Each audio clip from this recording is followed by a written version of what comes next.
Hello, this is CJ Radune of RotoWire.com here for your Formula One update on the Prime Sports Network.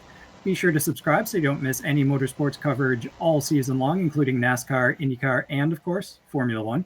You can access my columns by clicking the link provided. It's in the description of this video. And if you have any questions or comments, feel free to let me know what's on your mind. So this week, we are going to be talking about the Formula One Rolex Grand Prix of Austria. But 2 weeks ago, we visited Canada, and as predicted, it was another Max Verstappen weekend. So he overcame wet and dry qualifying sessions on Saturday, actually took the pole, and then went on to dominate the Canadian Grand Prix. He led every single lap, and the rain on Saturday jumbled up qualifying quite a bit, but at the end of the day, Sunday, it was another win, and that stretches his lead over teammate Sergio Perez in the championship standings.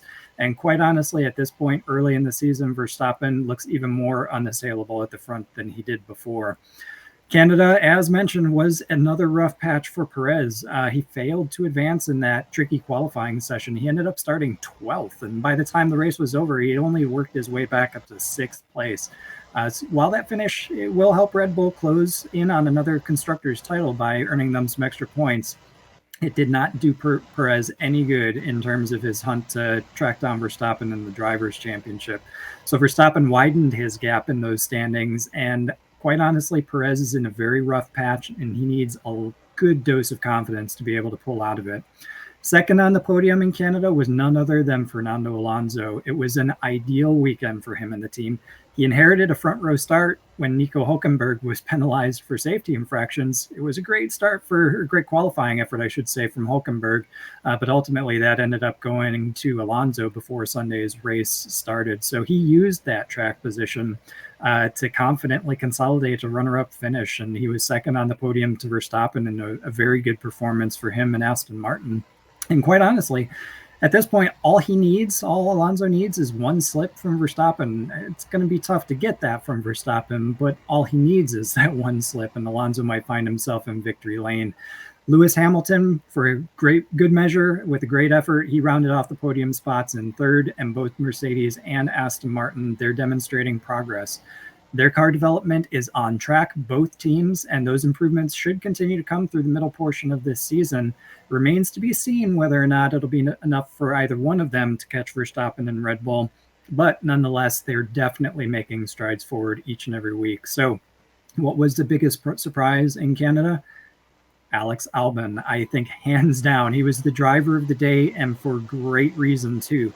He grabbed the best finish of the season for Williams, which has by far been the worst car of the season so far. And he held off Esteban Ocon and a long line of midfield cars as he made his used tires work for longer, holding off those charges from behind. It was an impressive 7th place finish for him and the team, and gives them some excellent points in the Constructors' Championship that'll give them some extra money that they can invest in the team in at the end of the season. So while that jumbled grid and all the crashes that we had at Canada that helped enable Albon's finish, don't be fooled into thinking that Ocon lost his spot as the best of the rest, though. The Alpine driver was hot on Albon's heels. He just couldn't get that pass done. And, Ocon will be back for more. And I think, again, Alpine's looking really good. I would expect them here at Austria to be back at the top of that midfield battle. However, given the right circumstances, maybe we see some more of Alex Albon in the Williams as this season goes on. And the season does go on this week, and we're headed, as I mentioned before, to Austria and the Red Bull Ring. So with the Red Bull company headquartered in Austria, this could be considered a home race for the team. However, the team is actually based in England. So while the namesake certainly of the track is theirs, they're going to want to win regardless. And quite honestly, Max Verstappen and Sergio Perez both actually look like they have a really good chance this weekend. The track has been in Formula One's history since 1970, so it's been around for quite a long time, and actually the current configuration dates back to 2014. Since then, since that 2014, it's returned to the calendar. Verstappen has won 4 times, Hamilton has won twice, and Leclerc won last year. So the track is a short one, but it has significant elevation changes. It's crazy elevation. You climb from the start at the lowest part of the track, which is the start line, climbs by the time you get to the second turn, as high as the Leaning Tower of Pisa. That's all within 2 turns. It's crazy. But then after that, it's medium to high speed turns all the way downhill back to the finish line. So it's almost like a ski slope, which makes sense considering it's sitting in the Alps. There are 2 very good overtaking possibilities, one in the climb to turn 2, and then certainly going into turn 1 as well.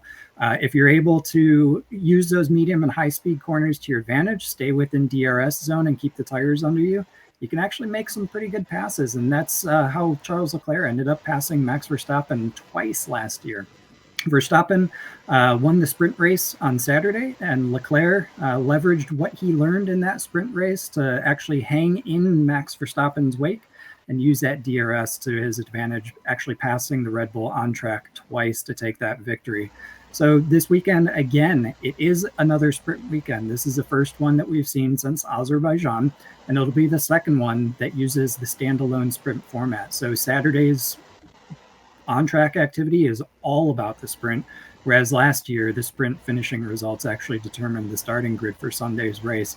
What that means, though, is that on Friday, the teams have to get their race set up in, and that's going to be a really tough challenge for them to do, considering they're still in the process of rolling out all those chassis upgrades each and every week. So they really only have one practice session to be able to get everything right for qualifying to set themselves up for their run at Sunday's race.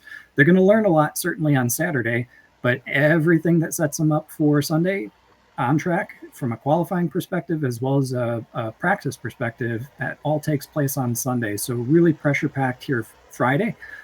Saturday will be interesting to see, a little bit of a preview of the race with the standalone sprint, but Sunday is going to be ultimately where it all happens. And it's going to be interesting because yet again, we might have weather and rain might interrupt both Friday as well as Saturday. The chances are actually more likely to disrupt Saturday's sprint race, which would be interesting and probably actually pretty good since it doesn't disrupt the starting order for Sunday. But look for rain this weekend. So what does that mean? Potential upsets, absolutely.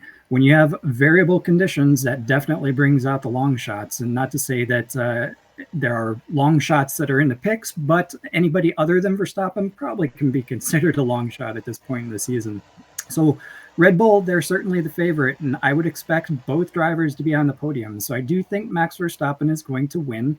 You can see the odds scrolling on the screen. He's obviously the favorite, and for very good reason. I do think that Perez is going to get the job done, though. He needs some confidence. I think he's growing. He's just got to get over this little slump, and I have a feeling he's going to be on the podium this week as well, probably in second place. That said, who's going to be best of the rest? You're looking at Hamilton and Alonso. Both of these teams, both Mercedes and Aston Martin, continue bringing their chassis upgrades each and every week, and they are paying off. Hamilton has said, and the entire Mercedes team has said, that they found the direction that they need to go with this year's car. And Alonso has actually said that he thinks that this track, Red Bull Ring, actually is going to suit their Aston Martin even better than Canada. And he finished second in Canada, so look out. That said, if you're going to look for somebody other than Verstappen or Perez, Hamilton and Alonso are going to be your choices. I'm probably going to give the edge to Alonso, though, just because I think the confidence of the Aston Martin, given what they did at Canada, the confidence on this track is even higher, so I would put Alonso in that long shot category if you're not going to go with Verstappen. That said, though, you can get some relatively decent odds, or at least more attractive odds, if you go with the double podium for Red Bull. And you can see those again scrolling on the screen. I think Mercedes has a good shot at a double podium as well if anything happens to Alonso or Perez. But look at Red Bull actually in the positive territory there. So I do think, given that Perez is going to get out of his slump sooner or later, this track is a good one for him to do it, considering it's Red Bull's home.